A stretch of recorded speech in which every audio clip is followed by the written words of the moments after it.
Hello and welcome to Casting Roles, a persistent D&D campaign played by a bunch of theater nerds. Thank you for joining us. If you're liking the show, please don't forget to like, follow, and subscribe. And if you want to find us on social media, we're on Twitter at Casting Roles and on Facebook, Instagram, and TikTok at Casting Roles ILM. Our videos are uploaded on our YouTube channel every Friday. But with no other nonsense, we'll go ahead and start the show.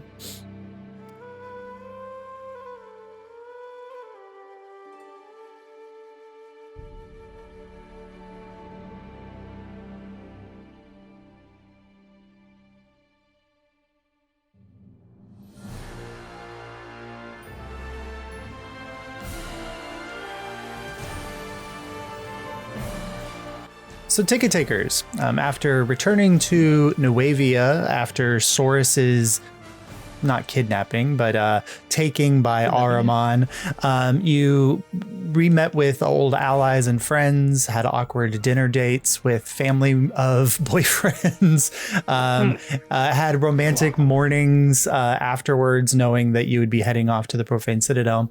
And then you made your way off to the Citadel with accompanied by a group of the kind of elite Air Force units known as the Vipers of Nuevia.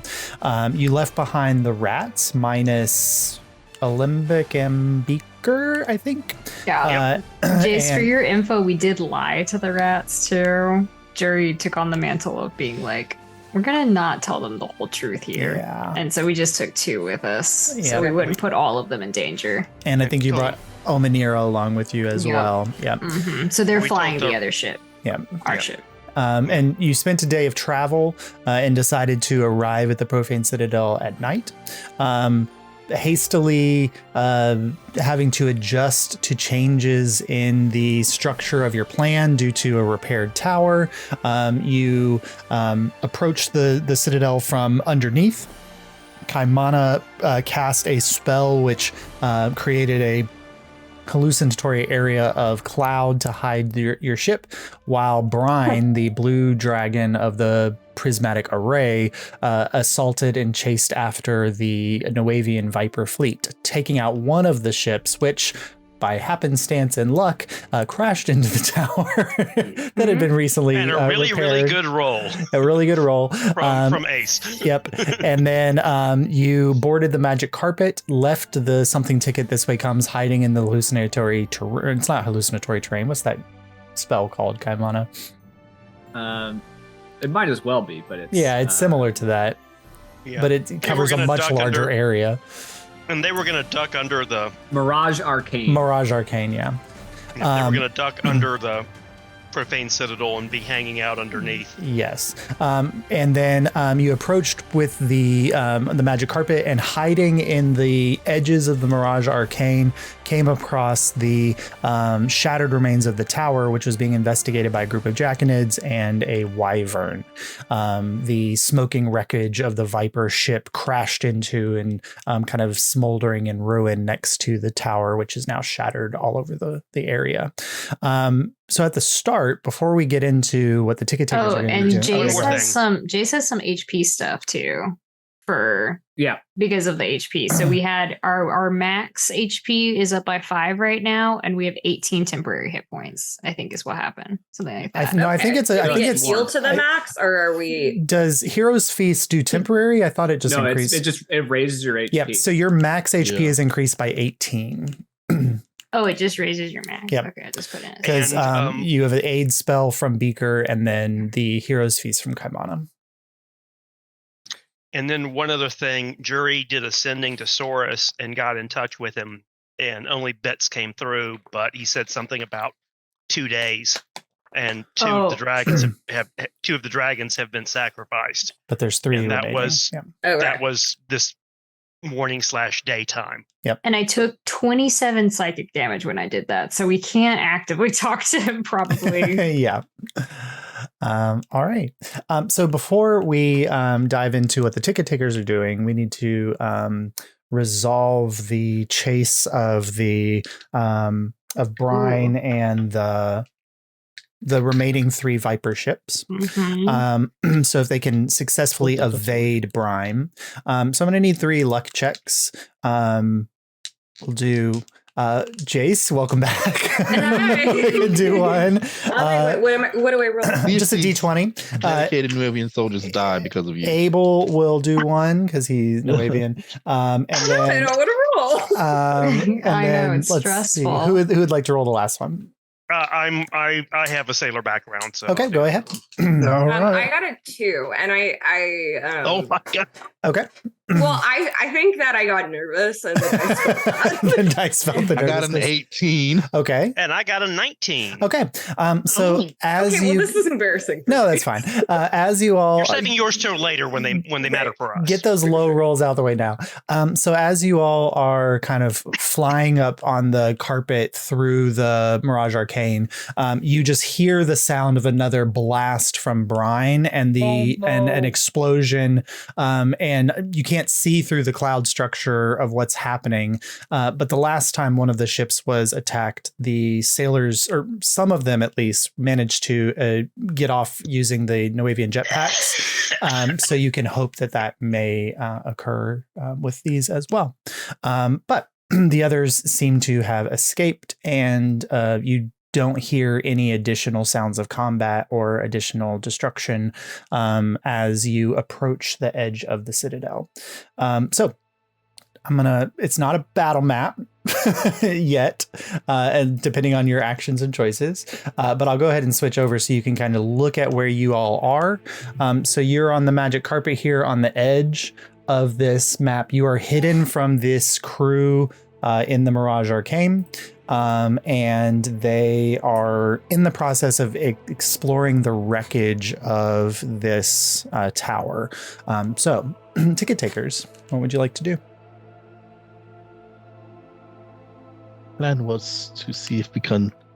Didn't we have a cloud or something around us, or no? Yeah, we do. We're in a cloud. I wanted to see if we could get Abel close to the downed Viper and get him to detonate the power cell or whatever's powering it. Okay.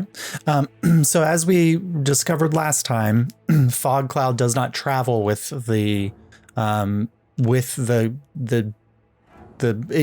goes to a point. It doesn't travel with you. No, this one does.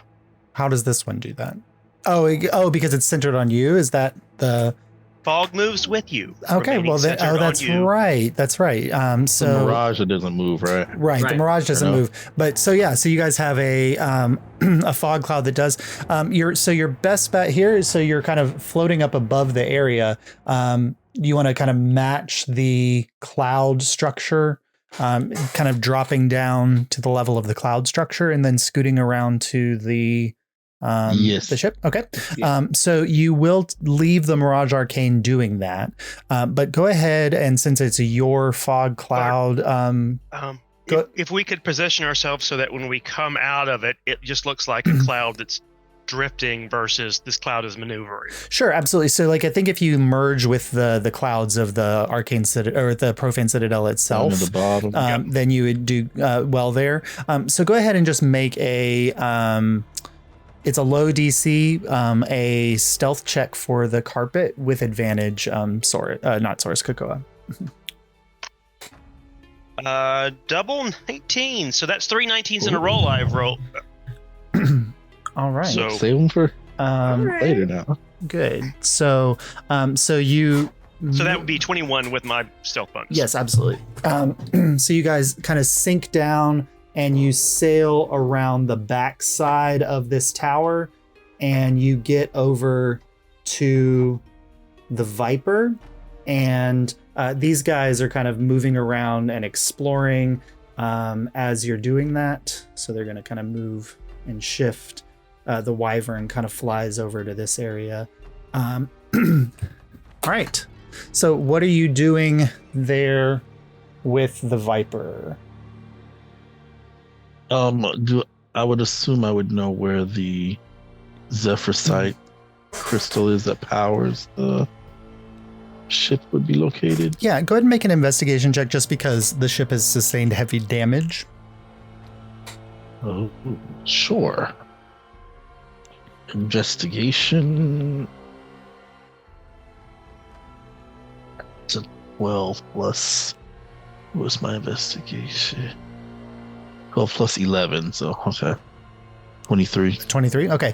So you see kind of down here. So clearly this is a complete mini. And so it is completely intact.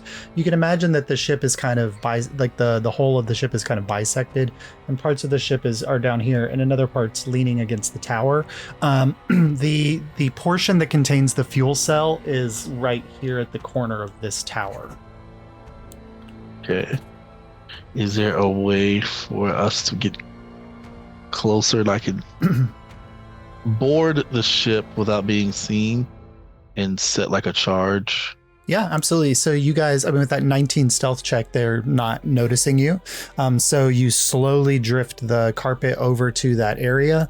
And if you just make a athletics check to jump aboard the wreckage, you will be coming out of the fog cloud to do that. Can I come with him? Sure. If he's leaving, just so he's not stranded out there by himself. Absolutely. Okay. And Okay, Josh, the cloud lasts for 10 minutes, and I can do it one more time if we need it. Okay, so I'll kind of shift that there.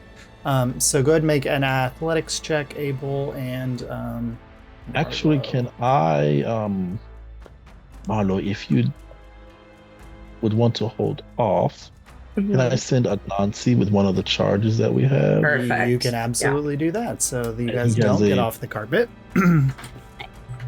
And I does the stuff also apply to him? So Well, yeah, he would have to make a new stealth because he's leaving the fog cloud. Okay, so he's got I know he's got a plus something to stealth, and I might even give him invisibility. Yeah, I got a couple of charges saved up. I'm gonna give him invisibility and let him Okay, so go fly ahead and make over. the stealth check with advantage. Yeah. The Wyvern's the only one who's kind of surveying the area. And he has +4 to perception. 13 and a 17. Is this one of So our 17 10 sticks of plus something. dynamite? Yes, it's one of your 10 Zephyrsite charges. Worth it. Absolutely. So 17 plus what's Anansi's stealth? Where's my infusions? Stealth is. Oh wait, where is it? +4. Plus So 4. 21. 21. So. All right, so the Wyvern has a +4 to perception, so you need to roll a 17 on a check. Oh god, don't do this, man. That's an 11. So he does not see Anansi as Anansi goes aboard the vessel. Nice. And it's to our telepathic bond. I'm going to guide Anansi to where he needs to go to set the charge. Okay. So you can set the charge to be between 1 and 6 rounds of detonation. So that's 6 to 36 seconds. How much time will we need to get away from the area? At the slow rate that you're traveling, just to let you know, you guys are traveling at the slow rate you are because you want to maintain your stealth. You are moving. What's the movement speed of the carpet, Rob? I don't know. I never got a thing for the magic Who carpet. had? Okay, let me double check the magic carpet. I can pull it up though.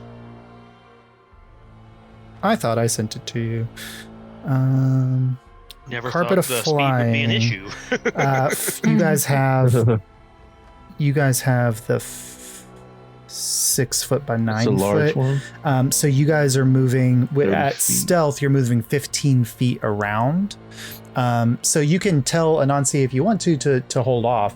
But you've got 5, 10, 15, 20, 25, 30, 35, 40, 45, 50, 55, 75. To get out of this range and kind of off this map area, you're looking about 80 feet of travel. And then you don't know how big this explosion is going to be.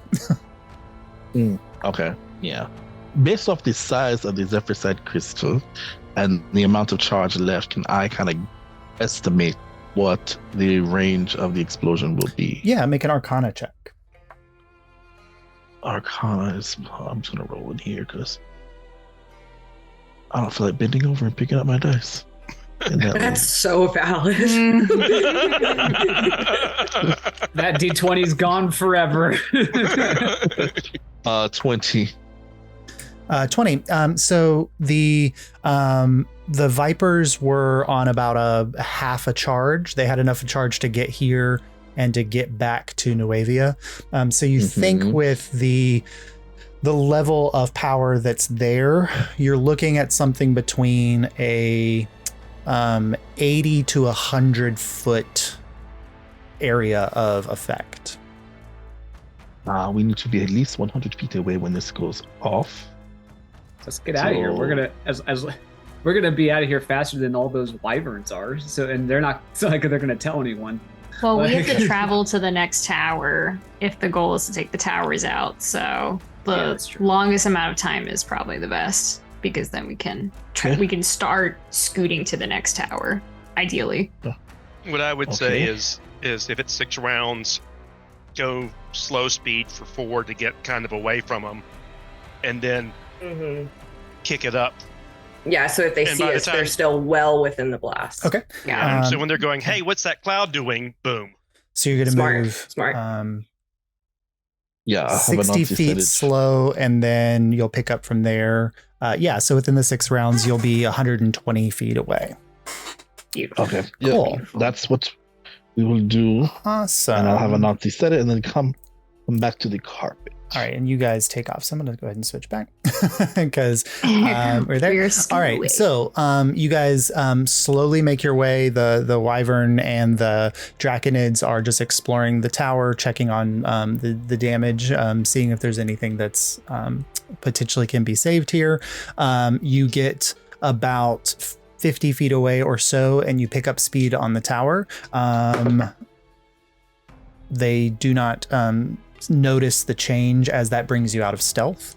And about half a minute later, you hear the concussive blast of an implosion charge that then sets off the Zephyrsite crystal and explodes in, let's see, about 100-foot radius. And so, because it could have been a little bit bigger. So let me go ahead and roll some. We would have all hunkered down and grabbed a hold when we knew it was about to blow. The only one of these that could potentially survive the blast is the Wyvern, even with saves. So I'm going to roll a dexterity saving throw for the Wyvern, which has a +0 to dex. That is a 3. All right. So in addition, let's see. The charge is 3d6. Abel, go ahead and roll for me 20d6. 20. Well, as you set off basically a small thermonuclear device. Yeah. You guys, I think you should do all planning without me now, because I'm starting to wonder if I was the issue. You're holding us back, Mar. I think so. It's 57 damage. 57 points of damage, and it's force damage. So all of the Draconids are completely vaporized as this explodes, and there's massive damage done to the structures around and things. And you see parts of the city just kind of crumble off and begin to fall off through the cloud as the rock base that was holding them there shatters. And you can just imagine these chunks of city falling through the cloud and then plopping into the ocean thousands of feet below. 57 points of damage is not enough to kill the Wyvern. And so the Wyvern, shocked by this, kind of takes off and begins flying back in the direction of its roost. It will be flying over your path. We go back down to slow speed. You go back down to slow speed. So you're going to let the Wyvern go off? Yep. Okay. Unless anybody wants to fight. It's already damaged. We might as if we see the Wyvern leaving, we should probably try to take it out, because it's going to alert everyone else. That explosion probably alerted everyone else, but yeah, I mean, I feel like while we're here, we should It's already got 57 points of damage on it. How bad does it look? So a couple things. Mara and Abel are both intelligent enough to know that everybody is aware that something crashed into a tower, and in a secondary explosion, not necessarily going to alert everybody because there was already the first round of an explosion. And all of this is arcane technology that many of the people here are not super familiar with. However, a wyvern making it back to base and able to communicate that something happened, that could be a bigger issue. Oh yeah, kill that bitch. I didn't know that. They can. Yeah. So it looks it looks pretty hurt. You imagine, like, if you think about the typical damage of an Abel Marlowe round of damage, that would probably be enough to do it. How far away from it? So it's going to be flying over you, so you could just wait and surprise it if you like. Hell yeah. Surprise round! Yeah, surprise round. Let's go. Okay. So it gets one more chance to beat that 19 stealth check as it's perceiving the area. And that is a 16. So it does not see you as you're coming. So you can wait till it's going to be flying overhead about 20 feet above your head. This is the worst day for this guy.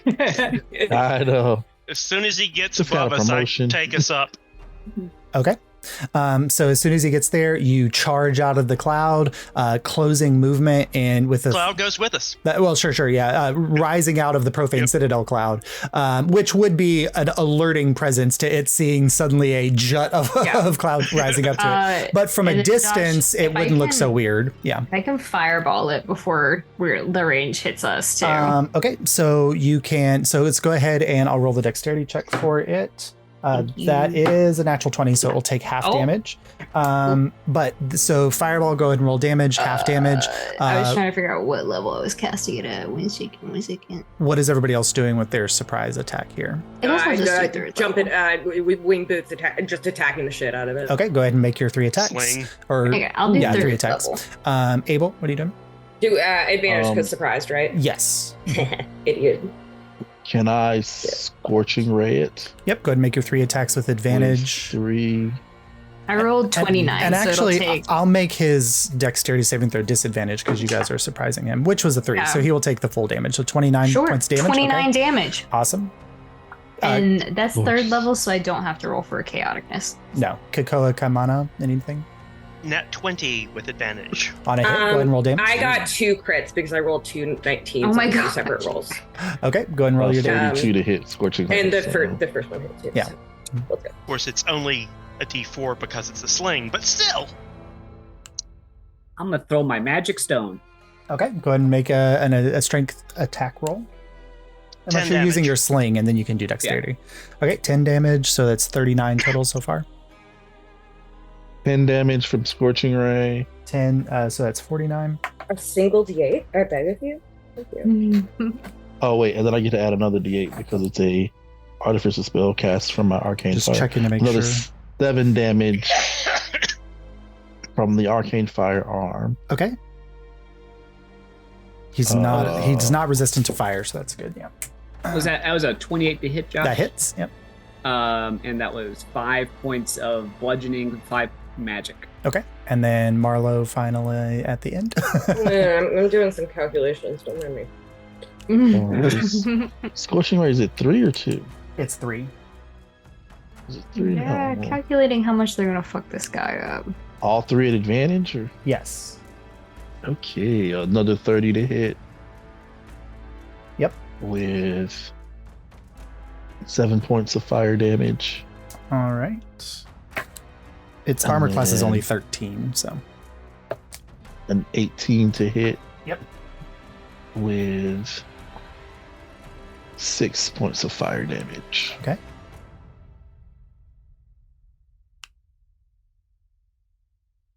He's still alive?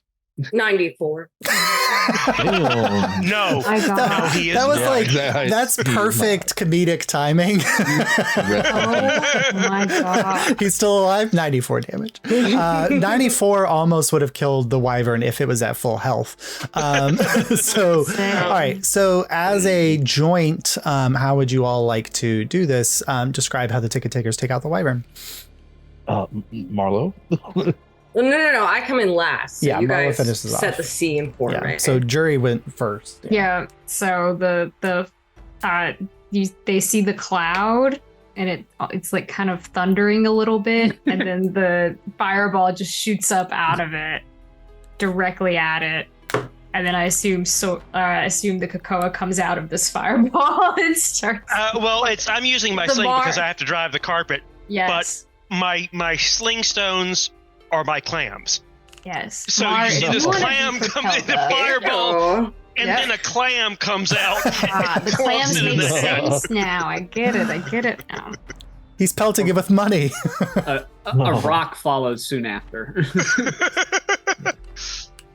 Abel's just gonna aim his scorching rays at the wings to like tear the membrane, so he has to struggle to fly.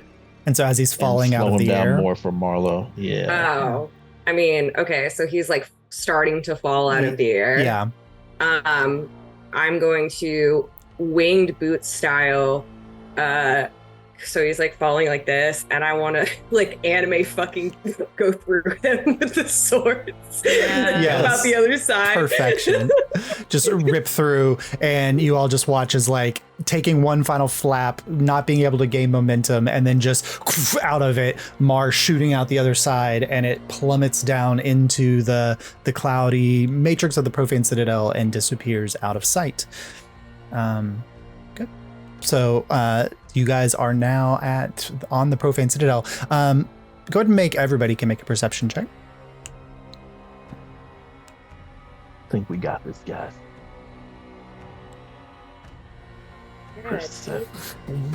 Good. 27. 27. 13.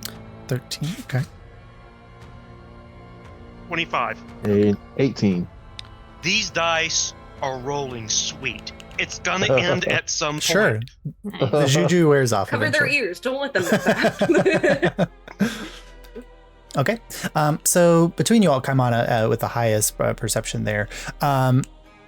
Each of these towers, now you can kind of see that you're bypassing them. The towers seem to be like almost like on little islands separated from the bulk of the main floating city. And they're loosely connected by a wall structure that kind of goes around, but a wall structure on a flying city is dumb. Mostly that's there so that troops can quickly move from tower to tower, less so to prevent something coming over the tower. And you kind of are passing over, just barely skimming the surface, so you're not hitting any of the rocky, craggy areas of the Profane Citadel. A series of long bridges made of stone with impossibly large, like the bridges are giant sized bridges. So they're probably small bridges, but for a giant. So like one giant walking along the bridge. So many humanoids could walk abreast going across them. And they kind of crisscross over until you rise up a little bit and you see just kind of splayed out before you the city as a whole. From where you are, the furthest distance point, Kaimana, you can see is what appears to be a massive structure that resembles almost like a temple. And based on the map that Yara drew for you, you think that that's probably the hatchery. And the only reason that you can see it at this distance, because it is probably about 4 miles away, is that the top portion of this temple is currently glowing a reddish orange color, and there's magma falling off of it and down the sides. Off to your right hand side, so the eastern portion of the map, you see an impossibly tall tower that's like almost lightning shaped, jagged structure, clearly held together by some kind of arcane magic, because there's no possible way that it could withstand normal gravitational impulses. And swirling around this tower at the top, you see a massive storm system that is just shooting lightning bolts down towards the tower, swirling clouds descending in places, like not ever touching, but you can see like tornadic activity in this swirling massive clouds around the tower. The largest structure, kind of to your northwest, is a massive castle, a castle built for a giant king. And there's no kind of like weird. Let me just double check before I say something that may or may not be true. Is there anywhere visible that I could like set down real quick and grow a palm tree? So you haven't seen any land yet. All you're seeing are these bridge structures. Okay. And then like a lot of the other area that you can see from here is like roadways, like promenades and buildings.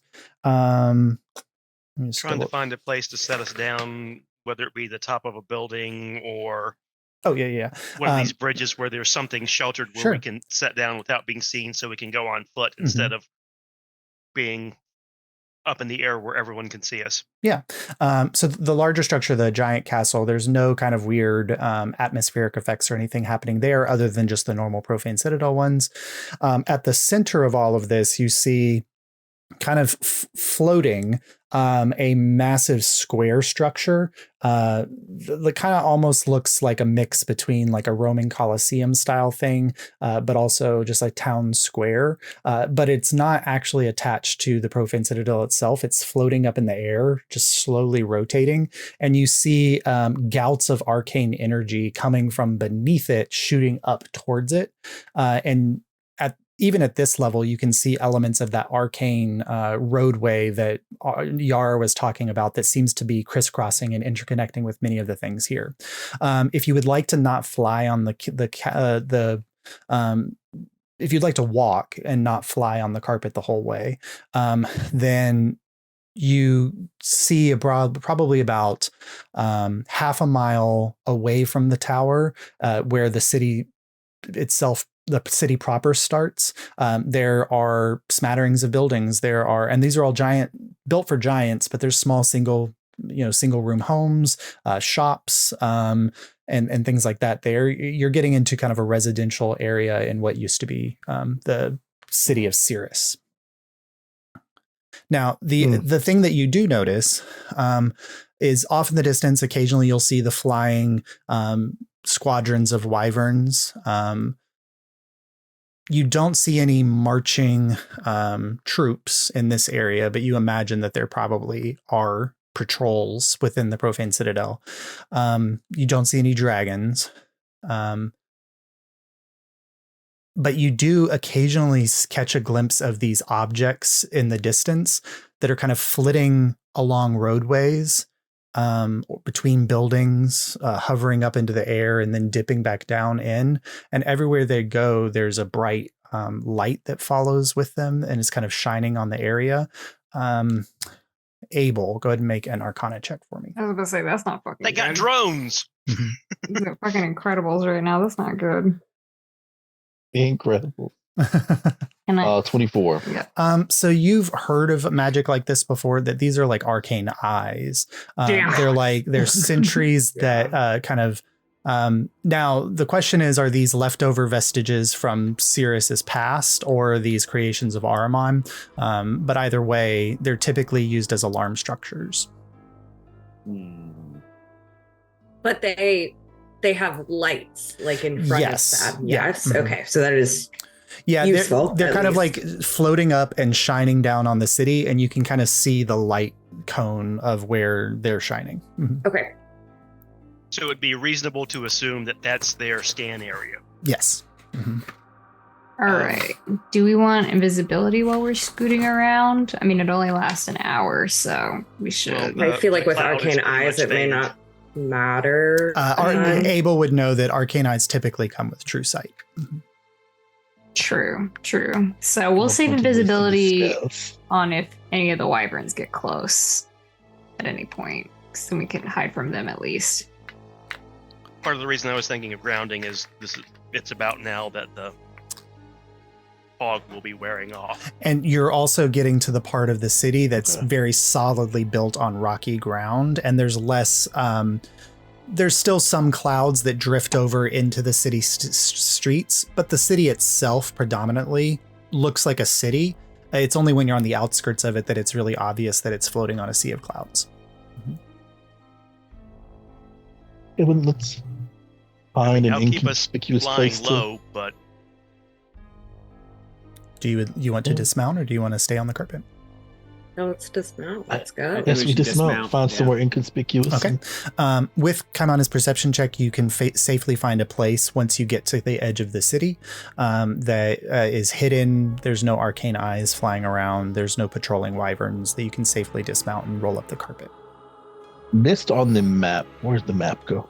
Where are we dismounting the carpet? So let me go back to the map. So that So I'm now we're on looking the at it. far back end of the city. Yeah, so you are kind of On the map. right On the where map.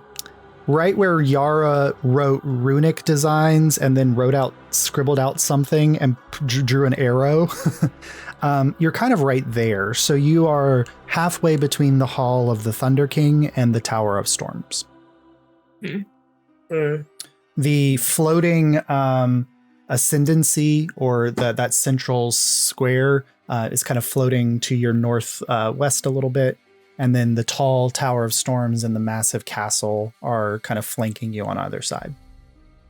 Each one is probably about a mile away from you, or 3/4 of a mile away from you in either direction. So do we want to make our way to the tower or to the Hall of the Thunder King? Group?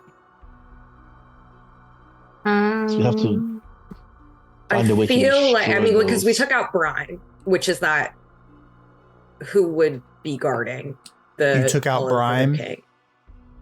Well, he's Was that the one? Well, Brian's Preoccupied. distracted. You didn't kill Brine. Okay. Brine ran away from Nuevia before you could kill him. Right. But Brine... What wyvern did we just take out? It was So you just, just took out a wyvern. The Okay. dragon that was taking on the viper, that was Brine. Okay, I So understand. Brine is currently off. Brine is distracted, Yes. so why don't we go for the Hall of the Thunder King? Okay. Yeah, let's I'm make fine our with way that. there. All right. So we're traveling about 3/4 of Stealth a or full mile. speed. Okay, go ahead. Yeah, you're fine. If you want to stealth or go full speed, that's up to you. We should probably stealth, just knowing that they're probably on guard a little bit. They saw some ships, get close, so it's probably a good idea to stealth. And we know we Yeah. have a little bit of time, so Yeah. let's use it. Being that Anansi is invisible, can I have him fly a little bit ahead of us? How long does invisibility last? Until hour. we do so? I don't know. It's an hour. Okay. Yeah, Okay. then he can. Absolutely. Yeah, I'll have him fly a little bit ahead of us and kind of just relay telepathic information back. If he sees like there's an eye 10 meters to the right, or whatever. Good idea. Good Yeah, idea. go ahead and make a perception check for Anansi as you're moving through. Josh, I have a question. Yeah. Could I make some kind of intelligence check to think about if we took out one of the baby dragons that Ahriman wants to sacrifice in the next 2 days, would that fuck up his whole thing? Go ahead and make an intelligence check. Perception. 14 plus 4 and 18. Okay. That was a 19 for me. So the piece of the puzzle that is probably it sticks in Mars Craw the most is that when Abel kind of saw the vision of this moment in Azalor, Mhm. that he had only sacrificed 5 dragons. With the addition of Talos, he now has 6 at his disposal. He has a spare. So I you understand. would need to take out 2. 2. Okay. Mhm. Okay. I understand. I will relay this to the group though, in the case that we suddenly find ourselves immediately faced with a dragon that it's not, we could consider killing it instead of running. Mhm. If Absolutely. we are in a good spot to do Yep. so. Absolutely. All right. So you're Awesome, traveling about bitch. 3/4 of a mile at a slow pace. This is going to take you about an hour. Very, very slow travel, 45 minutes, 30 minutes.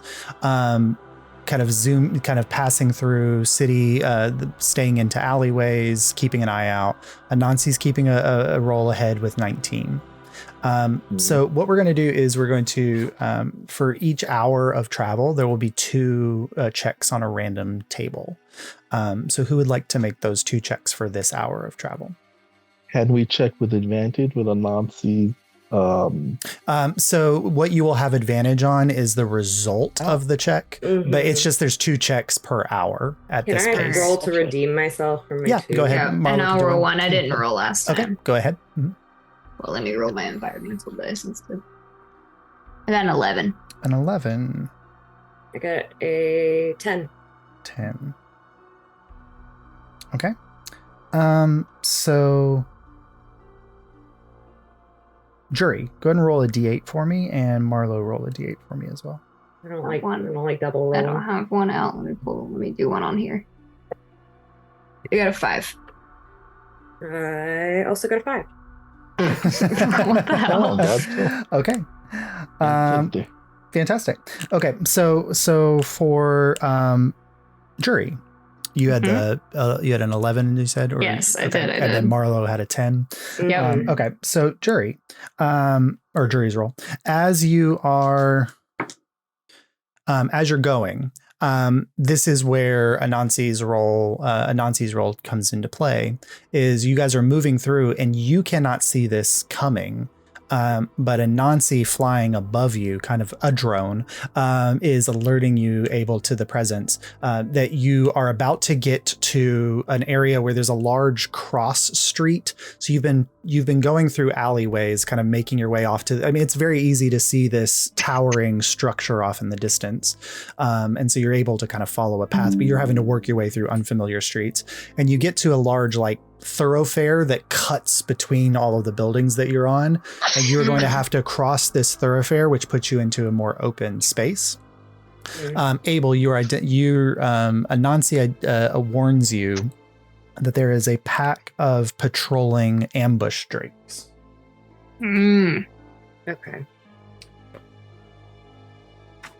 So you guys you can just hang off and let them go by and see if they go and lose a little bit of time, or you can keep going. It's up to you. Lose time. Okay. So you hold off, and from the kind of the darkness of the alleyway, you see these wolf-size dragonid lizards kind of sniffing around and going through, and they're kind of walking along this thoroughfare, and they make their way down the thoroughfare, and Anansi's keeping an eye out on them from above and notices that they go off and turn to the left, which will take them back the direction that you've already been traveling, and so they are kind of doing a sweep that way. You dart across the thoroughfare, dipping back into alleyways, and are there? Oh, go ahead. How close together are the buildings here? So you can get the sense is that most of this city was built for giants. However, the Profane Citadel later became the home to many people of many different areas. So all of the main streets are giant size, but a lot of the alleyways, you can probably get the sense that this is probably where normal humanoids traveled around the city. I would like to be, when I can, up on buildings, just so I can also have an eagle eye, and be stealthing as necessary with that. Absolutely. So as you guys cross back into a stealth area, go ahead and make another a group stealth check for me there. Marlo too. With advantage with help from Anansi? No? Yes, because Anansi is warning you what's coming from ahead, but he's not warning you what's coming from behind. So that'll give you advantage because you know one direction of assault.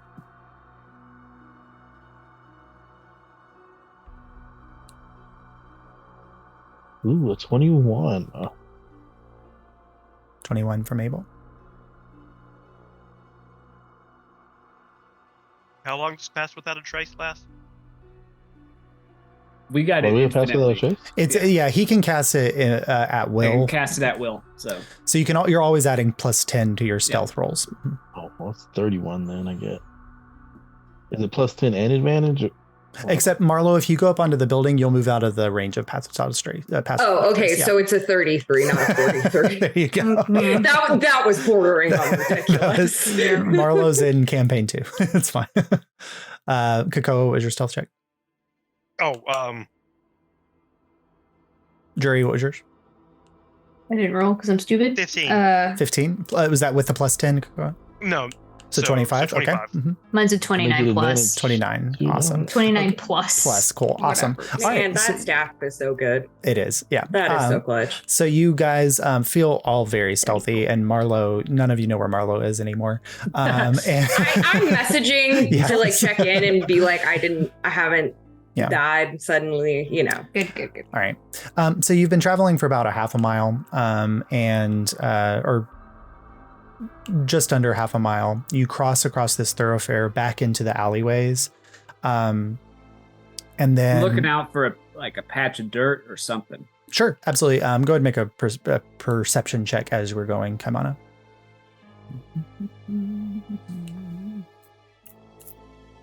25. 25. Okay. So you're keeping an eye out for a patch of dirt. It is unfamiliar territory and a place that none of you, that nobody living has ever spent much time in. So it's difficult to understand all of the components of a dragon or a city built by giants made for warfare. You come across the first activated runic protection. It is not something that you know to look for, and so there's nothing you can do to prevent this from happening. But as you were kind of going in, a few of the buildings get a little bit taller. So Marlo, you're kind of up about 3 stories above, and you're looking down at the line of your part of your friends and your chosen family winding through this crisscross of alleyways. Who would be leading the pack at the street level? Kakoa? Yeah, the Kakoa. Okay. So Marlo, you watch as the Kakoa kind of hits a point where the alley kind of hits and then jumps to the side and then continues forward again. And as he gets into the second corner of that, what would be militarily speaking a kill box, you see a flash from a rune on the ground, and there's suddenly an eruption. On the ground level, what all of you see is the Kakoa walking in front of you. He steps on something, and suddenly a rune that you couldn't see before comes to life. And there's this bright burst of light. And then suddenly this roiling mass of cloud begins to pour out of the rune, quickly filling up this area here. It is moving at a pace of 30 feet per round. There's nothing you can do to escape it unless you can fly. And so you have 100 feet of movement to get to the end of the alleyway. You are smack in the middle of it. It's moving at 30 feet around. Most of you will be able to dash out of it in one round, but I need all of those that are inside of the cloud, absent Marlo, to make a Constitution saving throw. Whew. So we could fly out of it if we... Oh no. Yeah, I mean, it's rising at a pace. It's kind of like boiling up. It's not going to get above the 3-story line, so you could fly the 30 feet up to the top of the buildings and get above it, or you could try to run out of this alleyway. How high up does it go, you said? About 30 feet. Okay. God damn it! Sorry.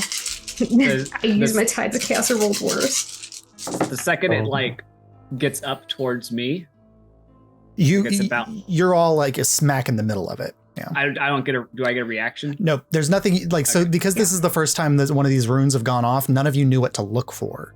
And so this exploded in the area around the Kakoa. You're all within 10 feet of the Kakoa. It expands quickly out to 30 feet.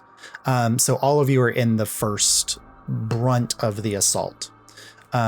So for the first part, Constitution saving throws. Everybody 8.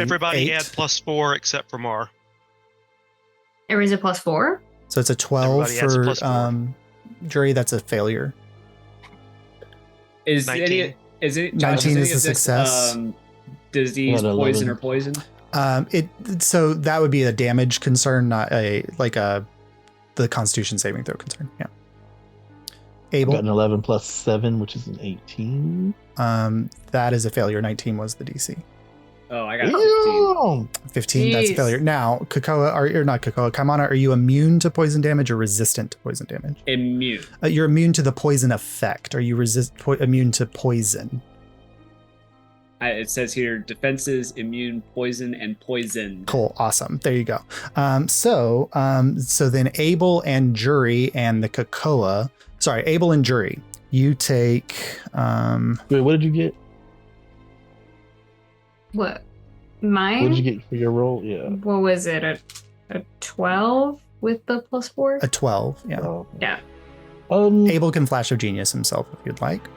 I was gonna, I'll a flash of genius. Crap. I was gonna see if you needed it because I. No, you go ahead. You It, go w- it ahead. would take you above the threshold. Abel. I'll flash of genius. Cool. Awesome. Jury then. Leave me Abel's to been my around chemical failure. spills before. Yeah, chemical. Yeah, No. because that's what at first this cloud of poison just kind of seems like something that's going into your lungs, but as it's getting into the air and expanding, it's beginning to condense and form into small droplets, and you can feel the pain of acidic burning happening on your skin. Jury, you take 18 points of poison damage and 18 points of acid damage. And 18 points. Cool. Abel, you take 9 points of poison damage, 9 points of acid damage. Kakoa, 9 and 9. Kaimana, you only take the 9 points of acid damage. Oh, so much for that bonus 18. I know, right? Ate that right on up. All right. But you can heal up to it. Yeah. Yeah. I'm going to grab Jury and with the jetpack that I still have on, fly up out of the cloud. Fantastic. So you fly up out of the cloud and join Marlowe up on top of the building. Abel, how are you getting out of the cloud? I'm gonna do this. I'm gonna offer my hand to Kaimana. He can save his spells or transformations, and then I'll jetpack up towards the rooftops. Fantastic. Awesome. Where we know Marlowe is. All right. An eye for us. So you all shoot up onto the top of the buildings, and you just see this cloud kind of expanding and growing, and you think it's going to rise up and spill out over the top of the buildings, but eventually it gets to a point where it kind of levels out, and then the level of expansion and the condensation kind of hit an equilibrium, and then it just rains acid down into the alleyway, and you just see this running water of acid that's cleaning the alleyway of all of its dirt and grime as it kind of snakes its way over towards drains as it all kind of quiets down. Josh, Yes. you said I could see like a rune light up, like right as that happened? Yeah, so when he got into the vicinity, the rune that's like the defensive rune that was built in that space lit up from his presence. Now that I know that exists, is like when I'm looking up here, is there any like kind of like unlit up rune or anything that kind of signals to me like that would be another one of those things?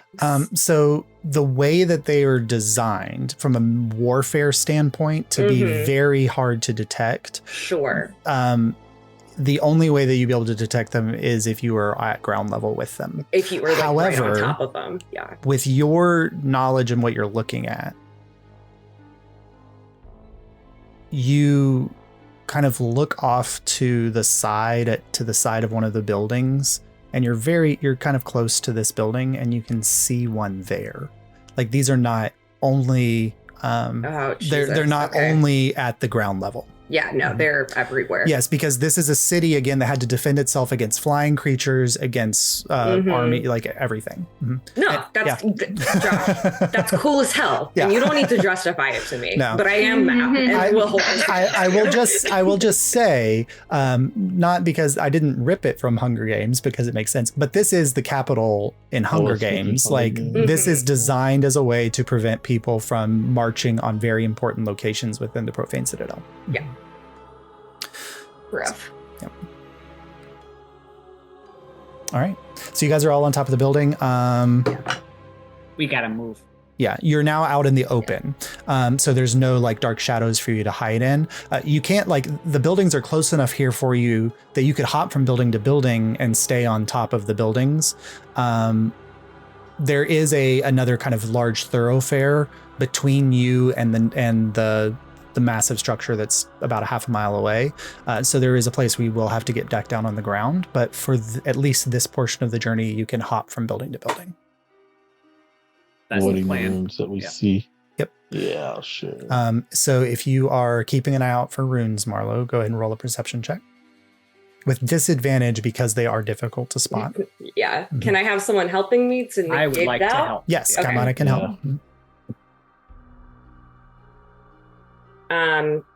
20. 20. Okay. Good. And you also know that some of them might activate, and this might give you, because of the range of the activation, this would give you more like bonuses on the escaping from the Sure. damage. Yeah. Absolutely. Just anything yep. to help. Absolutely. All right. So for the last half mile, Kaimana and Kokoa, go ahead and roll 2d20s for me, please. What are those for, Josh? Just roll a d20 Kaimana and roll a d20 Swords. These are the 7 and a checks to see if you 17. summon a So A pack. I'd rather 17. These are dogs. Did you or say? a- Did you say 17, Kokoa? Yeah, I had a 7 and a 17. So Oh, so sorry. advantage. So the first one was a 7. Sorry. So this is just the random encounter table. So the first one was a 7, Kokoa. Okay, and Kaimana 14. a 14. Well, I rolled both at the same time, so I don't know which one was first. Oh You well, said then advantage the of 17 is. or- We'll take the 17. That's fine. So Oh, 14 and a sorry. 17. Cool. So as you guys are going, Marlo very carefully keeping a watch. There's a couple times where you have the crew kind of you lay down a plank of wood and you have everybody cross over to another building, and you're not because you are so focused on your task, you're not even like necessarily keying them in on why you're having them do that, but it was because there was a rune. Like you're very carefully guiding them. You guys make it all the way to the thoroughfare without any of the passing anything taking notice of your arrival, and Marlo's successfully guiding you away from any of the combat runes.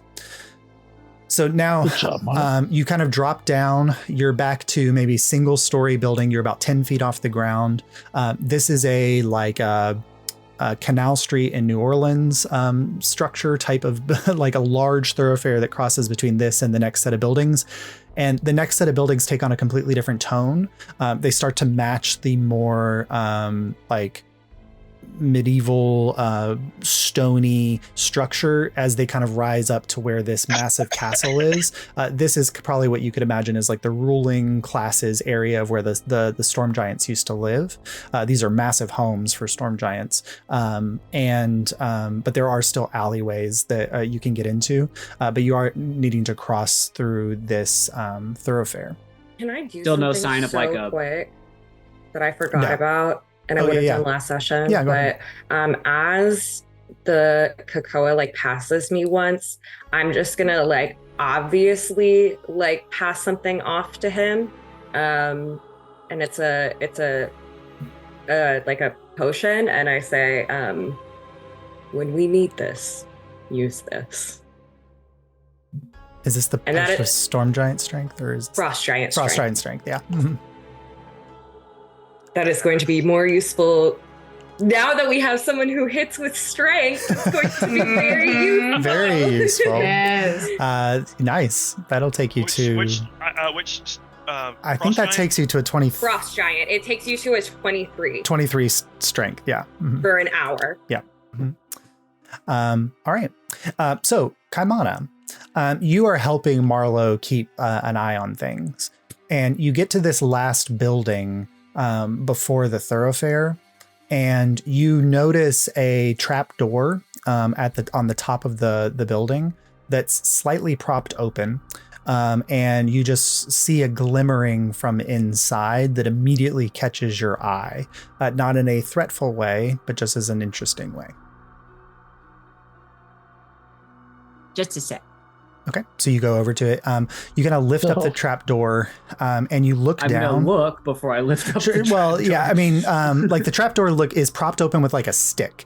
So you kind of glance in and look down, and what you see. Mar, your rogue who could check for traps despairing in the corner. Yeah, what you see, Kaimana, is like a small, like a storage area of an old building, and you just see like the shattered remains of 250-year-old boxes and long abandoned things. But what's glittering in the corner is a box that is covered in runes. And the light from those runes is what was shining up out of this trapdoor, and you could see it from down below. Have I seen any dirt or soil yet? No, not yet. Nobody's got like a window box or... Nope, not so far. It's a sky castle, 250 years. 250 years. And this is the sky. Yeah. Now, across the street, you're getting into like the highfalutin areas where the king and all of his court used to live. You imagine there's probably gardens and things over that way. Okay, cool. But you do see this runic box. I'm gonna take a closer look at this runic box. All right, cool. Go ahead and roll a d20 for me, please. Please be This is not bad. Just go ahead and roll a d20 for me. Yeah. 10. Ahriman pops out of the box. All right. So come on. As you're kind of touching the box, just examining it, you like turn it over and it opens, and a pair of gauntlets tumbles out of the box. And they are covered in, there's like some fur lining, but you can see that there's a little bit of metal portion to the gauntlets, and they are covered in the same types of runes that were on the outside of the box. Interesting. Do I have any idea what any of this is? You have no idea, but you know somebody who can help you with that. Hey, Abel.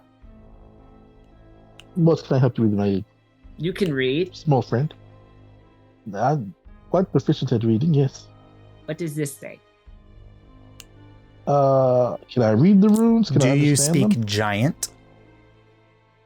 I don't think I do, but I can check. You have comprehend languages, right?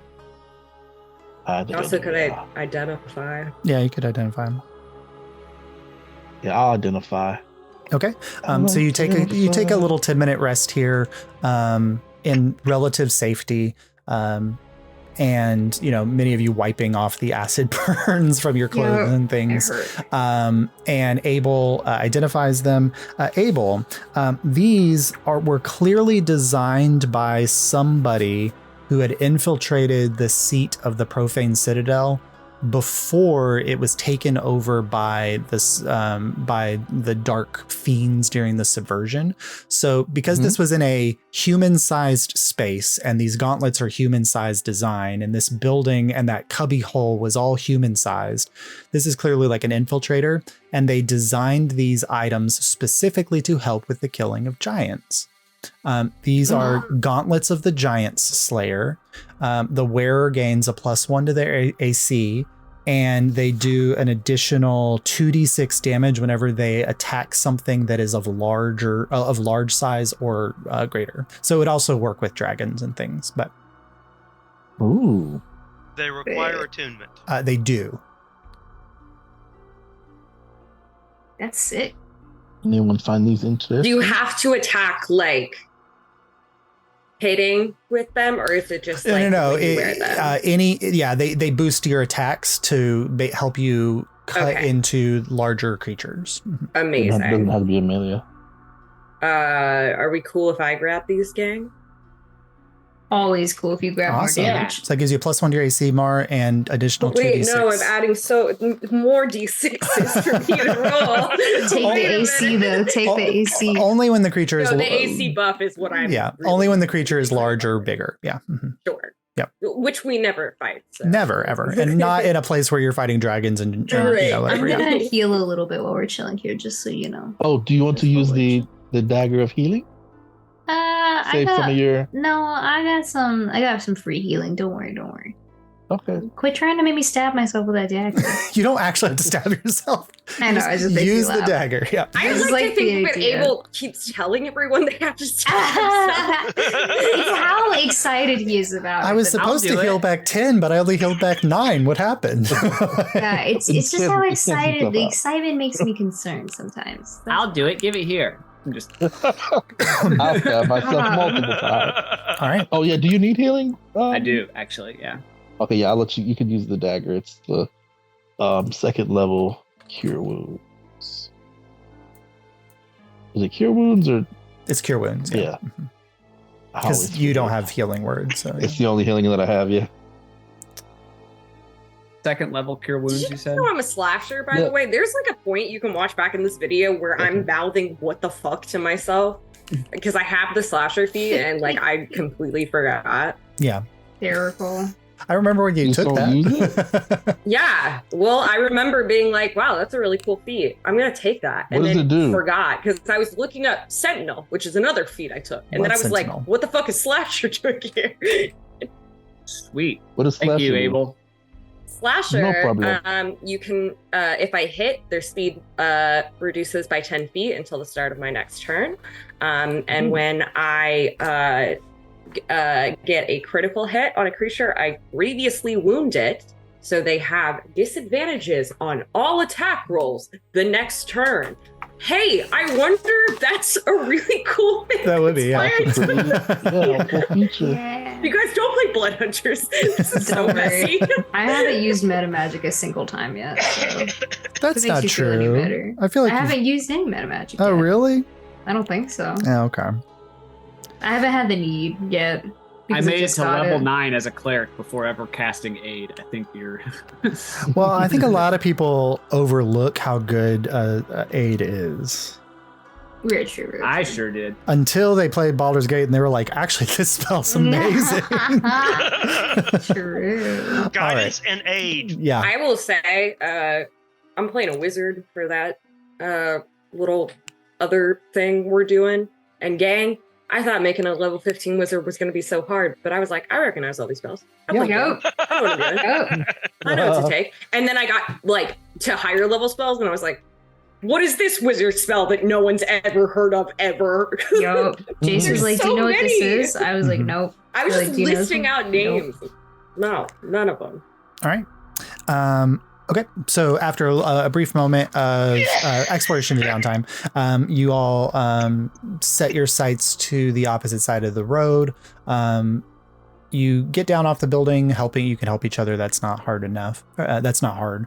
And then you've got this kind of thoroughfare to get by. Go ahead and make another perception check for me for Anansi. Sure can. So I was reading something and it says that his skills, including perception, go up by 1 for every 1 that my proficiency bonus goes up. Yes. So what proficiency starts at plus 2. 2? Mhm.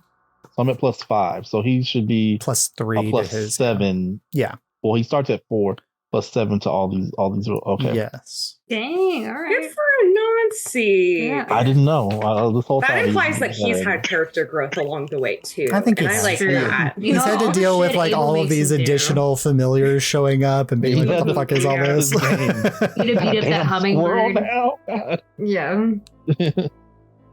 Ooh, a 17. That's a plus 7, right? Yes. So 23. 23. Good. So as you guys kind of you get down into the alleyway and you're looking across this area here, you can see kind of an arched entrance to the court of the kings beyond, where the tower of the Hall of the Thunder King lies. And you are all very carefully keeping an eye out on either side. Anansi keeping an eye. Anansi warns you that like there's a slight hill.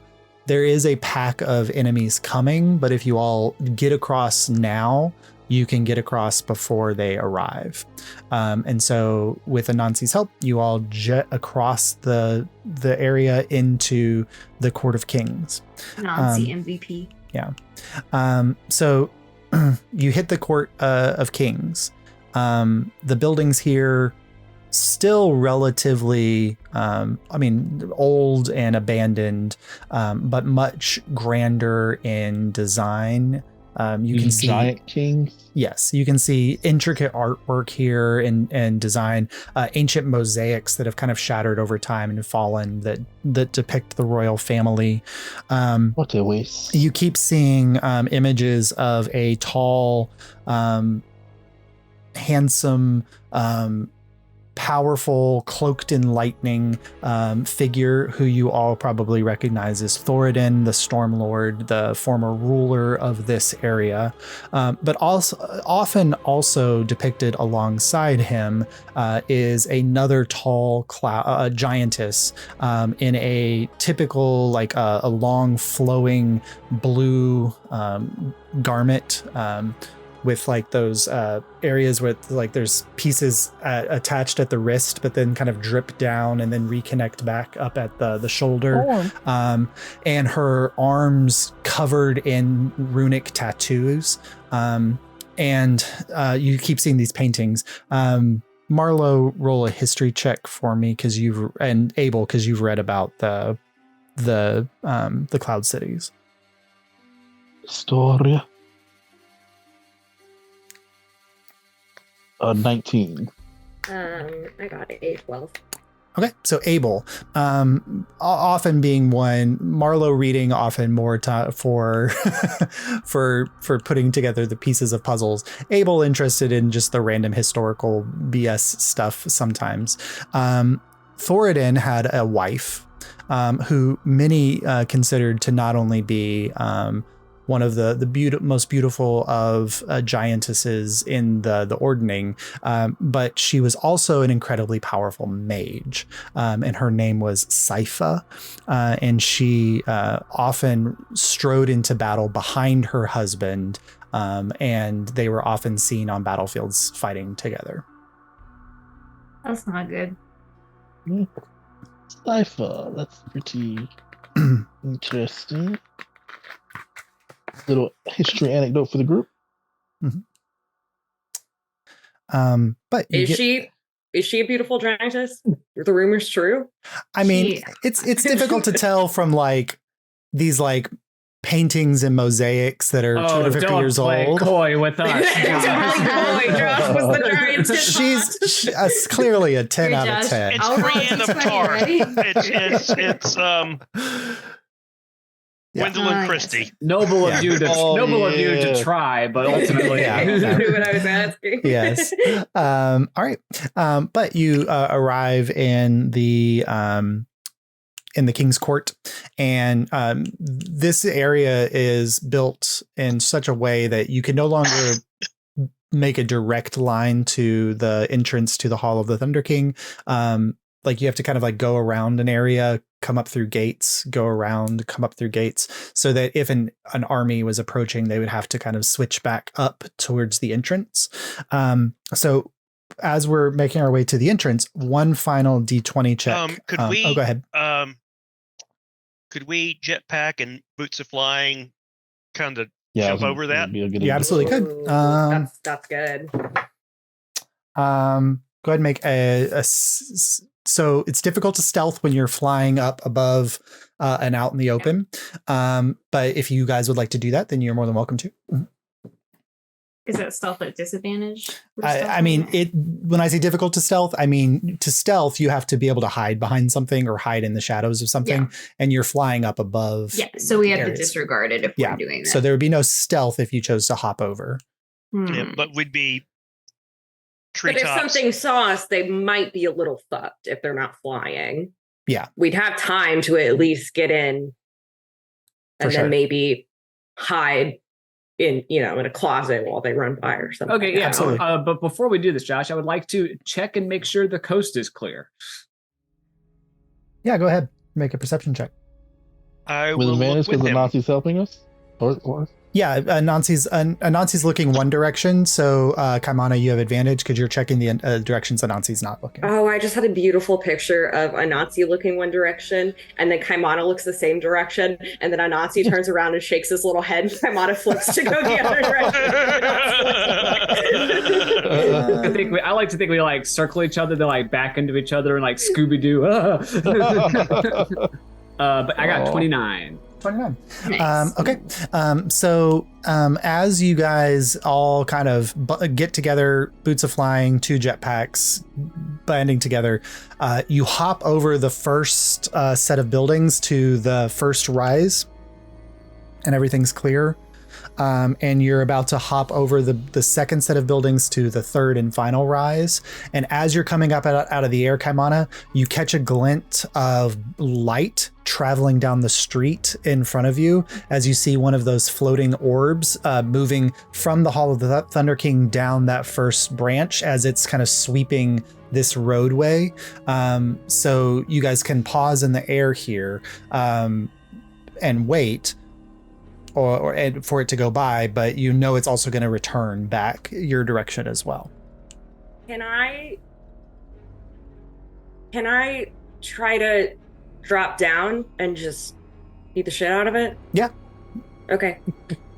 I would like to not fly down in the light, obviously, like sure. behind. You're coming from above, yeah. Yeah, and then it cannot be surprised, so all of these rolls are straight. That's but fine. I would just like to like really just hit the shit out of it and see if I can just end it. Absolutely. Mm-hmm. It's us, Mar. I figure I'm carrying Kaimana and Abel is carrying Jury. Sure. You have to carry me bridal style, Abel. Okay, I got it. I've got Kaimana and a Bjorn. Perfect. 33. 20. Its AC is 17. Not 20. Okay. Okay. You're going to kill it, but if you want to roll all of that damage, you're welcome to. Okay, cool. Not for an arcane eye. I'm you can see, like, the moment you make contact with it for the first swing, you see it kind of like, and it looks right at you, and this kind of glaring, you all see this glaring light turn up, but before it can focus on Marlowe, the second attack comes in and slices it in half, and you just see it dissipate into arcane runes and then scatter around and then float off into nothingness. For some reason, I think Rose Quartz like slicing people in half with her little sword. Yes. At the exact moment, Marlowe, where you have that second flash, a bright beam of not arcane, divine energy shoots from an alleyway below you and shoots up right to where the eye had been in the air, but since the eye is now destroyed, it just shoots off into the space and kind of shatters in space. Like if they Roomba into a wall, then that's the auto heal for them. Oh no! You look down and you see somebody duck into the alleyway, and you just catch the briefest glimpse of a. It's really difficult, Marlowe, because you think you just saw Saurus. Oh, rat. Okay. I want to go after the rat. Okay, so you dive down into the alleyway, and they're kind of like switching back and forth. Like, this is clearly, they know this area better than you. Sure. And they're staying ahead of you, but they're switching back and forth. But I think You're faster than they are, yeah. Yeah. And so you eventually see, it's not Saurus. Immediately, you can kind of tell, but you see this tall white rat, and it gets to a point where it gets to the end of an alleyway, and you think it's hit a dead end, and it just hits the wall next to it, and something like gives, and the whole wall moves in, and then she disappears into the building there, and she's about to close the wall behind her when you get to that entrance. I would like to drag her out of that so she doesn't go away. Okay, go ahead and make a strength check. She rolled low. Which is now possible for Mar. Oh, and I rolled a 19 too. Oh, baby. Nice. Oh, Oh, that's a 21. Oh, 21. Oh, it's so delicious. And as she goes to grab you, she's just like, no, I'm not here to cause you any harm. Please, I want to get back to my hiding space. Okay. Wait, insight check. Wait. Yeah, go ahead. That is a 29. She's telling the truth. Yeah.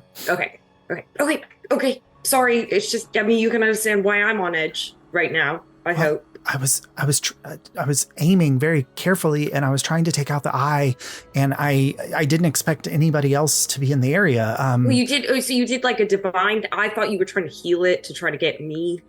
No, I did not understand the situation. I'm not really good with magic. That one's on me. Oh no, it would have hopefully destroyed it. They're fairly hardy, but I typically can take them out in one hit if I can aim properly. That's great. So you're just running around, right? Are there more of you? What's your name? Hi, I'm Ma. It's nice to meet you. Oh, I don't have a name. Okay. But I was called Mother. Oh. Okay. Oh, break my heart. From the experiments. Fuck. That's can I? How long have you been here? I kind of I snuck aboard a ship that was traveling here. They were picking up some kind of robot device, and they from the I don't know locations or places, but they were coming here to pick up some kind of robot device, and I'm going to kill Ahriman. So I got onto the ship, and I've been hiding out here ever since. It's probably been like a month, I think, or so. That's we're also here to kill Ahriman. You were, pardon me.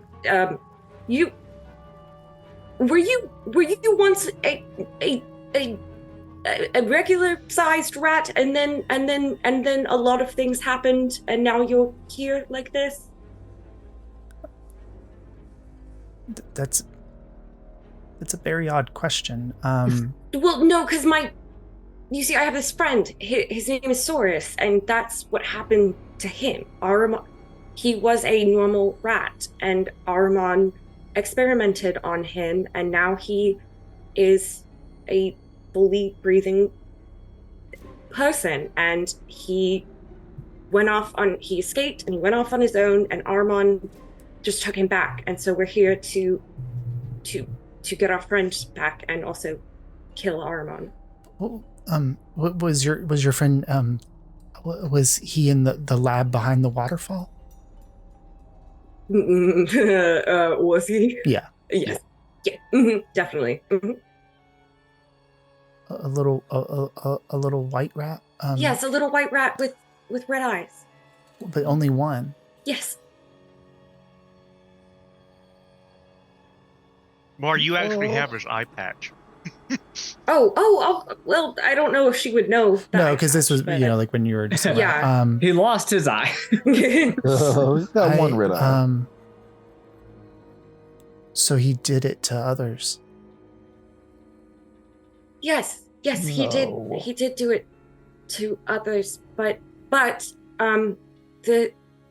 he did it on Saurus, and Saurus made it out, and he did it on several others, but they also got out because, he only has so much control over people with their own souls. There was I had a clutch of 6. Rats. Could you just walk me through the colors really quick?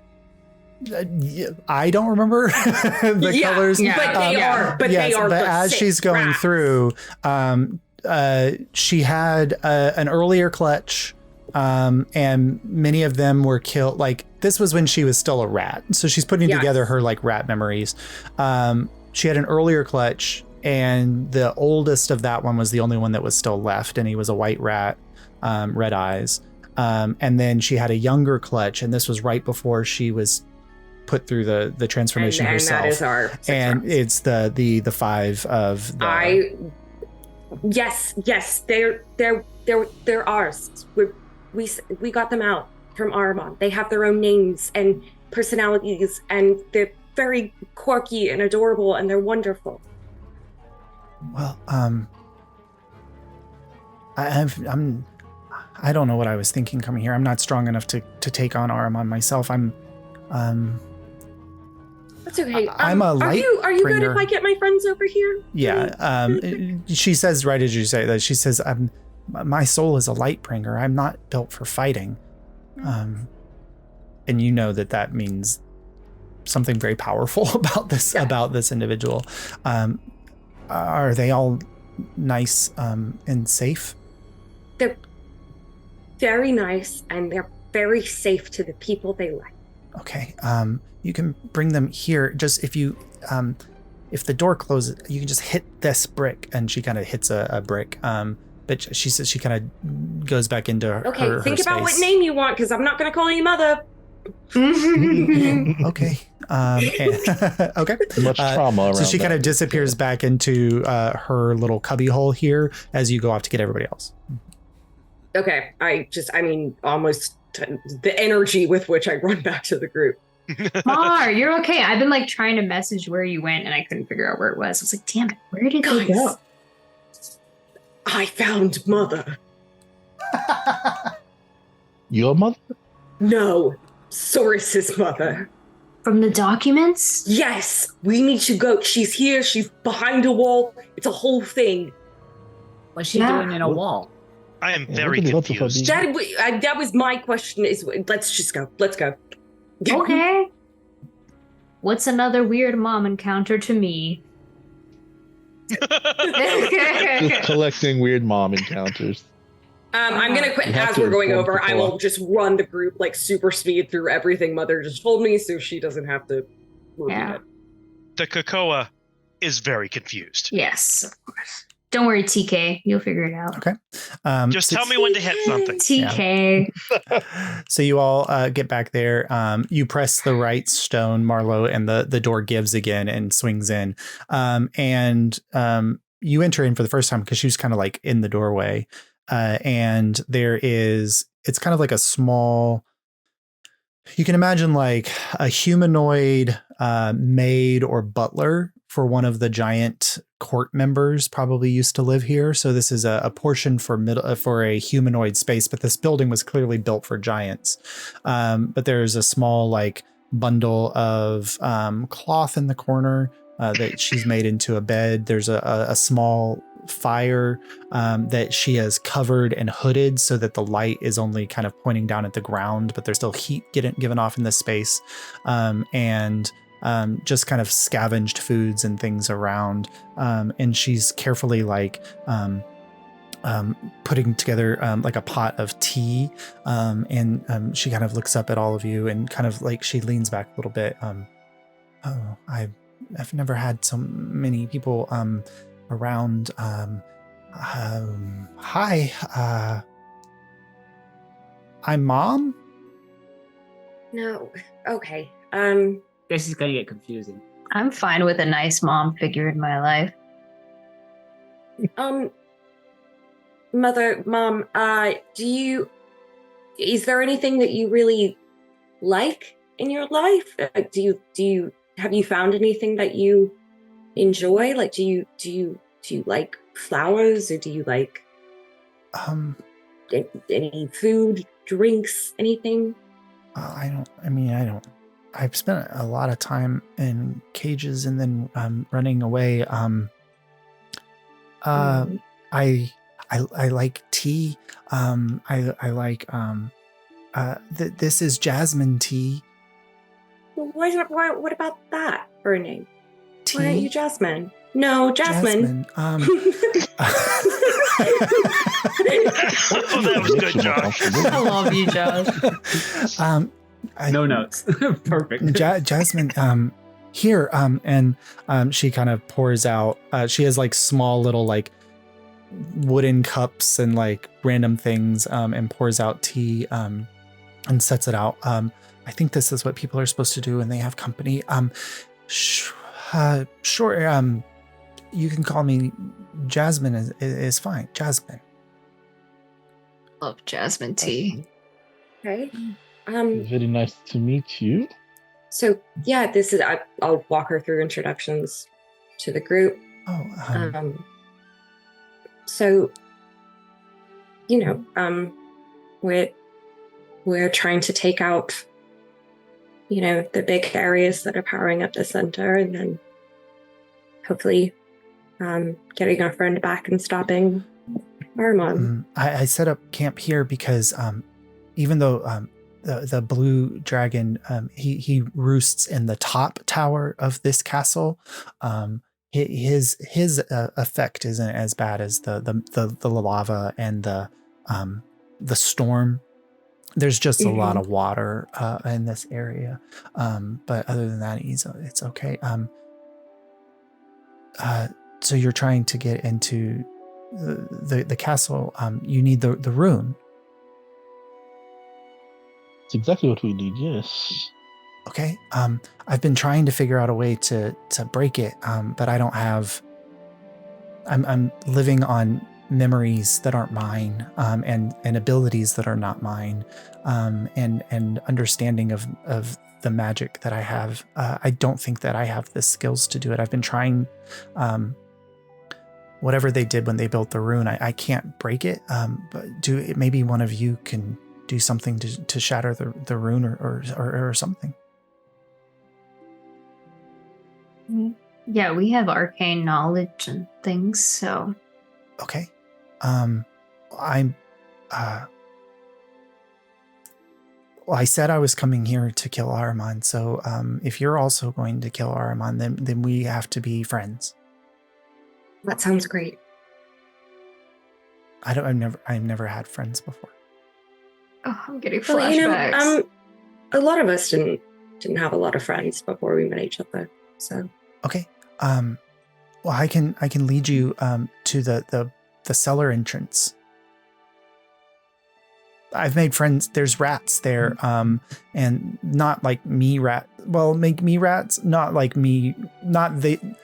Just regular rats. I'm a regular rat, but they kind of talk a lot, and so as far as I know, that there's nobody ever goes inside of the temple except for the flying one. She's always looks so mad. She's got like braids. She a giantess? No, she's like she looks like you, like human, like you. Does this description ring any bells for It sounds us? like Terrell Dimwalla. Oh. That's what I thought. I would. Mm-hmm. It would. Okay. We can. Josh, can I sidle up to her with my little mirror, and I want to show her who Saurus is with it. As you do that, though, she immediately sees you, and her eyes flash white, and this energy begins to pour out of them, and she's looking at you, and a voice. She's been very timid and restrained, and you just hear, little one, you're so hurt. Here.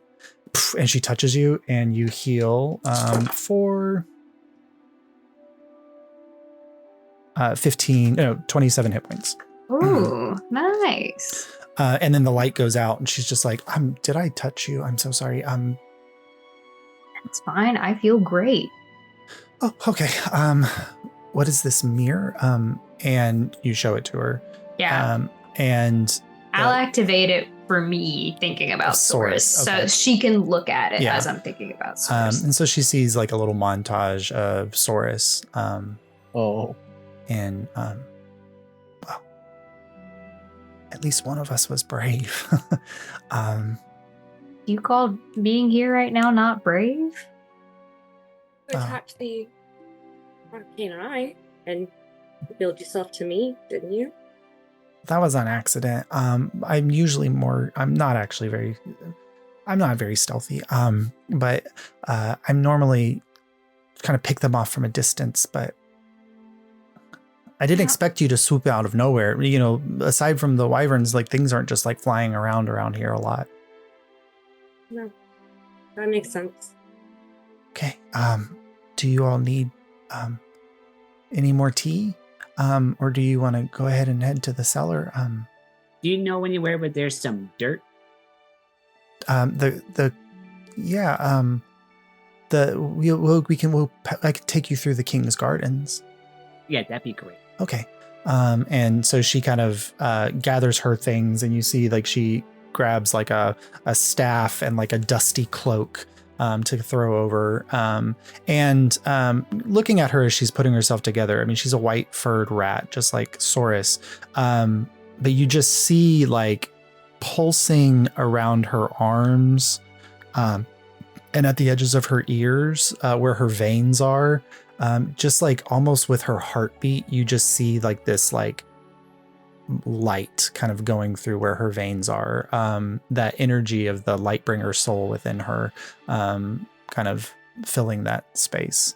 And then she kind of gathers everything, and she pulls up a dust, like a rag around her mouth, and kind of puts it up. And so you can just see her eyes with her ears sticking up above them. And then she kind of gets out to the alleyway and looks around, and then she says, all right, just follow me, and I'm pretty good at spotting things, but you could just stay close to my tail. And she kind of darts out of the thing and down the alleyway, and she leads you because you found that roll from Kaimana. You found the mother. She leads you safely back through back entrances, servants' quarter entrances, and things through this. Eventually, you make it into an open area that probably was once a regal and beautiful garden. But since there's just dead trees, the remnants of flowers. But Kaimana, you can find here plot of earth. Cool. I would like to plant my coconut. Okay. And cast plant growth. All right. So you take a moment and you cast plant growth, and you all watch as this coconut seed sprouts, begins to grow, and a full-size coconut tree sprouts up here in this long dead and long abandoned space. All right, everybody, remember where this is. This is our ticket out, and we have an emergency. Make a mental note. I'm curious. Can we ask Jasmine? You say that you are here fighting, and you are not. Oh, you're talking to me. I'm sorry, I forgot. My name is Jasmine. Yes, Mother Jasmine, whichever you're more comfortable with. No, that's fine. Sorry. Yes. It just I've been used to it. You know. You said that you were not built for fighting. What abilities do you have? I just witnessed you heal our friend here. What else can you do? Well, I mean, as far as I know, my powers I'm a Lightbringer soul. Do you know what Lightbringers are? Of course, I do, right? I do. Yeah. And so Abel knows enough that she's basically like Lightbringers are very powerful clerics that, aside from a few offensive spells, they do not wear armor. They do not carry weaponry. And it's not in the sense of like it's an order thing where they just choose not to do that. It's if they do that, they're sacrificing the power that they have. And so she is not designed and built for melee combat or anything like that. But she is a very powerful healer. And can't we saw one before. One of the towers. Like Lightbringers, like typically there's only 9 Lightbringers at a time, and then a few are born or chosen throughout time to, in the event that one is getting older and is at the verge of death, that they are raised up to replace. And this is one of the Lightbringer souls that like a few of the Lightbringers are to the point now where they're like just hanging on to life. They're waiting for their replacements, and her soul was supposed to be one, but it was killed by Ahriman. No. We met one in Hightower when that kid got murked. Yeah, that was the Lightbringer came to revive that kid in Hightower. Yep. Thomas. Wow, I can remember Thomas, but I can't remember the fact I have the fucking slash. All right. But after your tree planting, she kind of guides you up towards a cellar entrance, and she opens it and dives down in, and there's cobwebs covering a lot of this or whatever, but she pushes through, and she just starts looking around, and then eventually you see a few like large gray rats like appear out of the darkness and kind of bound over towards her and like jump up into her hands, and she like pets them for a moment. Don't worry, they're friends. They're not dangerous. Is there anybody here now? And she talks for a moment. Okay. They say that the coast is clear for now. But you never know with the flying things when they're going to show up or not. But there's nobody in the area at this point. Okay. The throne room is this way. And so she kind of guides you through like back servants' entrances and eventually up and to a door. And she kind of slightly pushes it. Okay, this is the throne room. I've been here before, but I didn't know what to do with it, so it's up to you all, I guess. Sure. Okay. You can stay here if you want. No, I can be with you all. I can support you. Good. All right, let's roll up in this throne room. Okay. So you push through this kind of like servant side entrance to the throne room. And you've been in throne rooms before, but this was a throne room built for a creature that is 30 feet tall. And so the throne itself is the size of a house, this massive stone structure kind of sitting up on a raised platform dais at the center of the space. But what catches your eye immediately is that the throne room is filled with skeletons. And one being the normal size or big? Both. Make a perception check, anybody who would like to. Sure. I'll make one. 23. Okay. Oops. 17. Skeletons 25. really freak Abel out. I rolled a 3. A 3. Yep, they're skeletons. Yep. What'd you get, Marlo? 25. 25. So none of the skeletons here appear to be fresh. They're all ancient and old. And as you come and kind of walk into the throne room, first, the most obvious thing you'd see is that the dais that the throne is built on, this massive structure, has a glowing, pulsing rune at the top of it, built into the floor. And that's giving off a dim light in this space. None of the skeletons are new. They're all old, hundreds of years old. The main entrance to this that goes out to the entrance courtyard to the castle, you can see these tall 40-foot tall stone doors, 50-foot tall stone doors. One of them is cracked in half and part of it is crumbled off to the side. The other one is just like hanging loosely on its hinges from where ancient forces had crashed into this building at the final days of the subversion and killed Thoriden. You see sitting in the massive throne itself, a larger than you can imagine demonic looking blade gouged into its chest, still pinning it to the stone back behind it. You see the skeleton of a 40-foot tall giant. dressed in ancient regal armor. You see the body, what remains of Thoriden the Stormlord here, sitting on his dais where he made a last stand, fighting off, keeping the forces of the subversion at bay long enough so that Abel's people could escape from the Profane Citadel and make way for Alyria.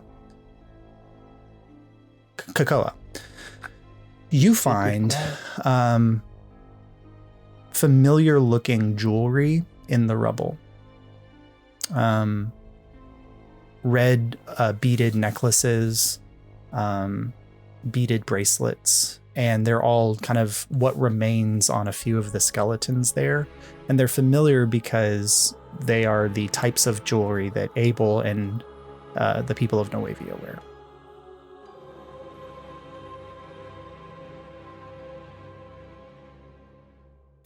But you don't see anything any dangers in the chamber necessarily. You just see the skeletons around the large dais with the rune, the body of Thoriden there. Is there anything in the ceiling? So kind of glancing up, I mean, the ceilings here are impossibly tall, probably 200 feet. And there are balconies and things built into the edges where giants could have stood out and watched what was happening to the floor below. In the far darkness, because again, like it's dark in this space aside from the rune kind of glowing at the center, you don't see anything at the edges of your vision. So much for dropping something hanging directly over the dais. I'm gonna say a little prayer to Alysaur about what's going on, and then I'm gonna start looking around. I'm gonna like pull Abel over and be like, all right, let's get to like some arcane bullshit over here. Let's see what's happening. Is this the only entrance into this room from what we can see? So you're kind of looking around, and you can also, Mother says, so the main entrance there, and then there's several servant entrances like the one we came in off to the sides. I've never been up into the second or third floors. The higher up into the castle you get, the closer you get to Brian's lair, and he would know that we're there. Okay. Thank you. I would like to move more towards the main entrance and kind of keep guard there to spot if anyone's going to come in that way. Sure. Okay. So you move over towards guard on the Wonder Twins. Okay. So Abel and Jury and Kakoa, Kamana, what are you up to? How big is the room? I mean, so the ceilings disappear beyond your dark vision, but you can imagine that they seem to go as far as you can see. And this castle is probably 7 or 8 giant stories tall. And this room cuts up through the center of the castle, probably to the 2nd or 3rd story. So, I mean, we're talking like 200 feet, maybe tall, wide and distant. The central dais portion is probably 40 or 50 feet across. And then there's that much space on either side of it going out towards the other spaces. So this is probably 150 feet across room, mostly circular in structure. So, like, in your opinion, if 80 square feet of it were to change from stone to mud, would that compromise its structural integrity? I mean, it probably wouldn't compromise the structural integrity of the castle, this massive structure. Right. But I'm saying like enough to mess up the rune. You don't know. You could always try. Maybe let's wait until I'm gonna wait until we're done analyzing it. Yeah. Okay. We see you noodling and we're like, come on. So Abel and Jury, He was quiet for too long. Abel and Jury, you make your way up towards the dais. Yeah. Collect myself and realizing what all the carnage and mayhem that's left behind me, and then with Jury, to kind of discern what the rune itself means. Like, what does these symbols stand for? So it is Ancient Jotun, a language that Abel is not familiar with, either in magical training or in language design. Do you have any kind of spell that could help you in understanding it better? Identify or comprehend language. Do I have comprehend language? I thought didn't you have glasses of comprehend language? You have comprehend language, and yeah, if you I don't, do. I have comprehend languages. I didn't. Yeah, I did. But that is. Yeah, I do have those. I'm gonna use the glasses that help me comprehend. Okay. So that will make this roll a straight roll because it would have been at disadvantage. Make an Arcana check for me. Arcana. Straight roll. Yep. A 30. Okay. So you kind of, it's because this was, again, designed for giants. You are standing on this dais and you're seeing pieces of this at once. It's like the Nazca lines, right? Like down at the ground, you can see all these lines and designs, but it's difficult to get a complete picture of it. You, with that knowledge, pull Anansi in and kind of have him fly up so he can get a clear picture of the entire rune here. First, what you notice is that the runes themselves are embedded in the stone structures, that the stone itself has been magically altered to be part of the runic structure. And these stones are slightly different than the other stones of the building. With Abel's trained eye, they are flecked with Zephrysite. And the rune itself, as you're looking at it, this one it's difficult to tell. It's kind of like using Google Translate to translate something. It's always going to be a slightly a guesswork type of translation. That this rune itself is talking about the glory of the giants. And it's talking about the power of the ordaining. And so you're getting an image of this, that this, if you had to pick a word that this rune is communicating, that it is communicating order. Like we have to bring some chaos to I was gonna say that's not our vibe. That's gotta go. Okay, looking at it, if we cast a spell over it, like Shatter, that would do damage to any stone or glass that it's cast near, would the Zephrysite that's embedded into the rune pick up the magic from a Shatter spell and increase its potency? It is difficult to tell. It's difficult to tell. It's something you could test, but it's difficult to tell. Yeah, scary stuff. I don't know.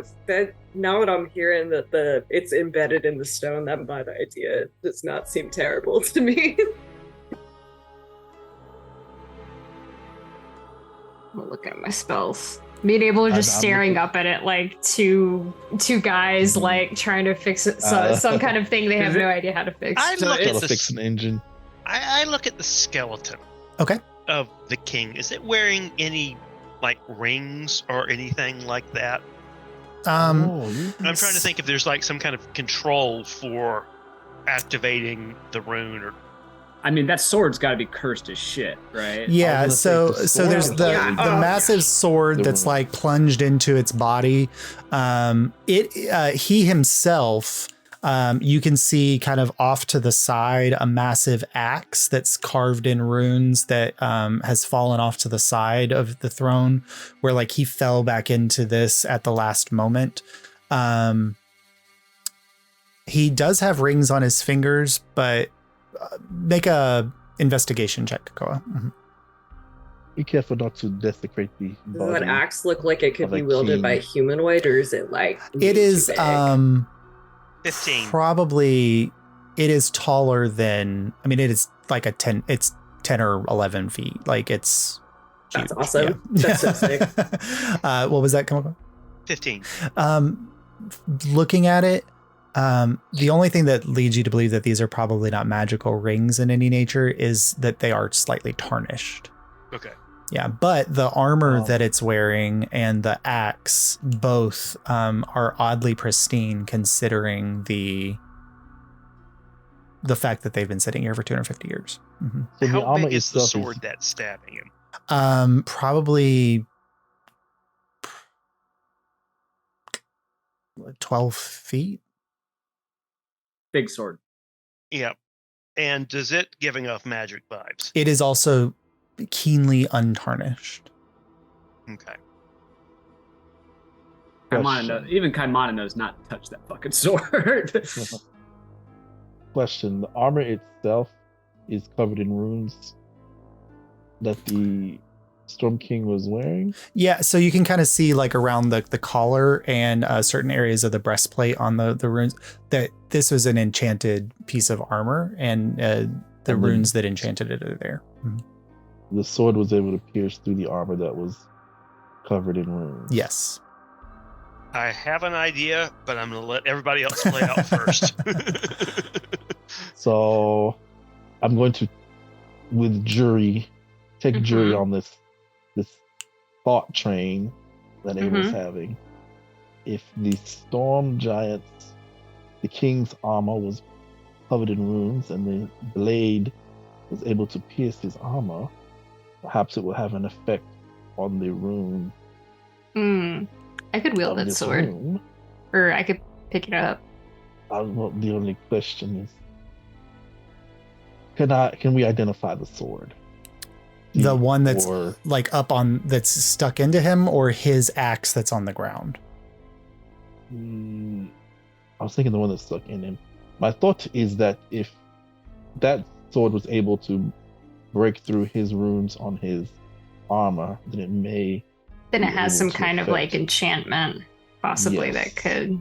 Sure. I mean, do you want to get up to it and we could try to identify the sword, perhaps? I mean, it might be cursed, is the only thing. It's definitely cursed. It was from the Veil. Yeah, but like we've done a bunch of shit. Marlo. Yeah, we could probably uncurse it. Yeah, let's identify, see if we can identify the nature of the curse. And maybe we have a cleric here. So if we have curses we're dealing with, right? Am I right about that? Clerics can fix curses. Mm-hmm. Supposedly. Okay. You know, some curses. I'm going to jetpack up. You can either jetpack up or you could cast this through Anansi. It's a touch spell, right? Nice. Yeah, sure. Let Anansi touch the sword. Yeah, let him take this damage. Okay, so Anansi kind of flies, because Anansi was surveying the rune, so he flies over to the throne, and he gets up to the sword, and he kind of lightly lands on the sword, and you cast Identify through the sword. This is Throlsogar the Curse Breaker. And it is a sword that was specifically designed to pierce through the armor of giants of the storm and cloud variety. And so however, it is very cursed, and it is also sentient. Curse breaker. It's sentient. Yeah, Throlsogar is the name of a demon that was trapped inside of this sword. Oh, I want to pick up this sword so bad. That's me, Chase talking. Oh, I want this sword. Yeah. Now, identifying it through Anansi, who's touching the sword, Abel.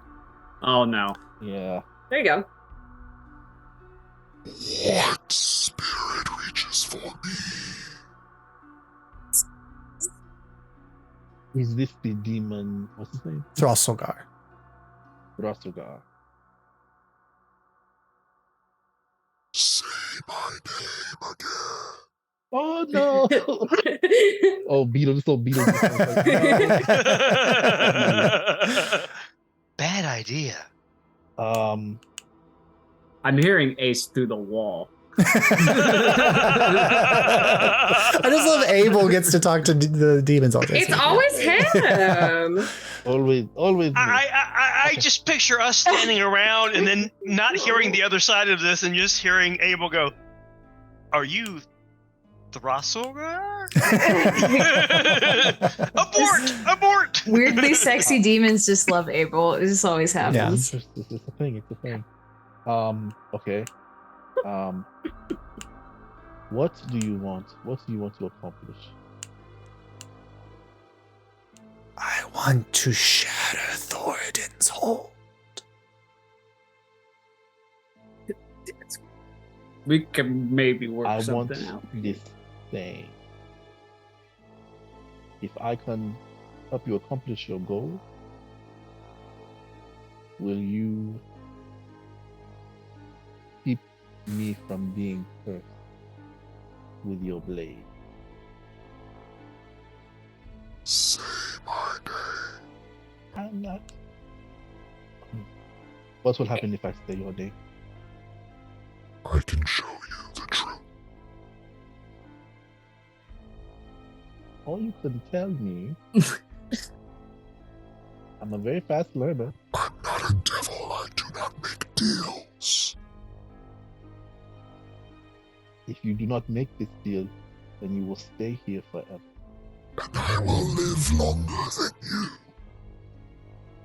You will live in isolation for the rest of time. And your bones will join the rest of your Neoavian kin. This Or he would have said a Solin kin, but yeah. Can it be assumed that the rest of us know what the fuck is happening right now? Abel is talking out loud. Yeah. Yeah, but we Okay. don't hear the other half. You guys. Abel? Hey, buddy. I am trying to make a deal with. We have another demon. axe. There's an axe, another rune-covered axe. Step away from the cursed sword. Okay, Why are you trying to make a deal with the cursed sword? Because it can. It's in Abel's nature. I don't know. Maybe we hear him out. Wait, no, that's bad. That's bad. Yeah, we should check out the axe. You can identify the axe. Throsselgar will wait. Throsselgar's not going anywhere. Okay, we identify the axe. Okay. I would like to move up towards Throsselgar. I know it's an inanimate sword, but I do not trust it. Okay. Yep. So you're kind of flying up around the skeleton of Thoriden. Okay. I also just want to make sure like a Nazi is not the only dude just hanging out right there. Yeah, that's fine. He's gonna hop off the sword and go over to the. You go to the axe. Okay, I'll chill here then. So you take a moment to identify the axe. This is Jormungandr the World Shatterer, the axe of Thoriden. This one shatters the world. The axe of Thoriden the Storm King, and it is called the World Shatterer because he has used it many times to break many planar deities and things of that nature. Abel. Make a wisdom saving throw for me, please. How big is the? Oh, hold on. It's probably 12 feet. Oh, no. It's you motherfucker. It's large. Yeah. What's the duration you normally use? It's an axe that Thoriden could successfully wield in one hand, but more conceivably wield as a double-handed axe. Mm-hmm. Can I cast? It may be time for that potion. Huh? Can I cast Intellect Fortress, which was given to me through the ring that I got from Lord Yakuzi? Yep. And had advantage on intelligence, wisdom, and charisma saving throw. Yeah. Cool. Add 4 to your total. Add 4? What's that? It's a TK. It's a Cocoa thing. Yeah. Mm-hmm. Yeah. Okay, so 19 plus 4. 23. 23. Good. Abel is not consumed, as Jormungandr the World Shatterer is known to consume the souls of creatures that it takes. And since it does not currently have a master, it does not know what souls it is or is not to consume. What? But That it's- was an act? Yes. But instead, I thought it was Bro, the before. axe consumes souls. Why would you do this to me personally? Put us in a room full of really cool weapons. I can't have any of them. I've given you like Throsselgar and Jormungandr. But Abel, what instead you have is you all watch as Abel kind of just like is again through Anansi is identifying this axe. But suddenly Abel, you see like lightning begin to crackle around Abel, and then his eyes go blue, and then lightning like shooting out of his eyes for a moment, because Abel, you are experiencing a vision. And it's like you're standing in a room of shattered mirrors, and every single mirror is showing you a different moment in time of this axe and its relationship with Thoriden. You see Thoriden pulling the axe out of its coolant the first time that the rune's ever activated, and cradling this creation of his own. You see him building this structure of this castle on this flying city. You see him carving runes into the earth or into the stonework here. And it's that part that hits you, because you realize that it is an order rune. The giants are people of order. There is a structure and a design to the runic network here. There are keenly 4 nodes on this rune. And by interacting with this device, Abel has the ability to shatter the order of the rune, as long as you do it in the correct order. And so you gain that from this interaction. The last imagery that you get is a small group of individuals, dark of skin, wearing robes of blue and white with red jewelry, walking into the throne room of the king as he sits on his throne. And you hear him saying that this is not a home for refugees and scamps, that there are other places where they can go and live. And you see a gentle woman place a hand on his shoulder, and you see her whisper down into his ear as Sypha, the goddess of storms, basically, is guiding him, and you see his features soften. And he says, for a time, the Asalans can find a home here, but this is always a battlefield. And then the final images you see are Rakshasa and demons and devils storming into this space, and him slaughtering them in droves with his lightning-based abilities, until finally a pair of pit fiends step into this room, both wielding massive blades, and a final confrontation occurs in which one of them stabs him through the heart after disintegrating his wife. What? Okay. You come out of it, Abel, and you're looking at the rune here, and you know the way that you can do it. At that moment, no. Oh no. a voice from above in the darkness. Jesus Christ. It's so weird that you would all follow me everywhere I go, from Azalor to the Profane Citadel. A delay then for Ahriman, and you see a spell fly down from the rafters, and the first hits Thoriden. Yep. The second hits a crumple of dust to the side.